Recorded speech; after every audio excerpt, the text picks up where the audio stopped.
Welcome viewer, this video tutorial describes fix screensaver settings grayed out in Windows 11, 10. Type gpedit.msc in Windows search bar, click Edit Group Policy.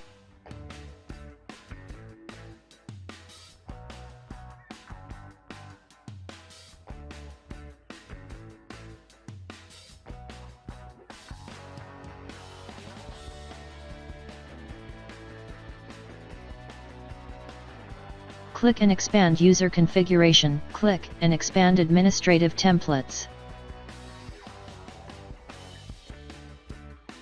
Click and expand Control Panel, click and expand Personalization.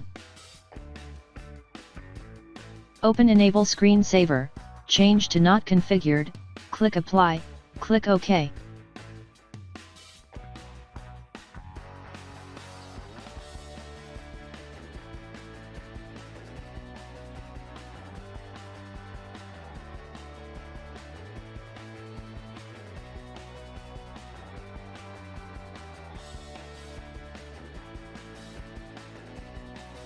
Restart system. I hope this tutorial helps to you. Please like, share and don't forget to subscribe our channel. Thank you very much. See you next video.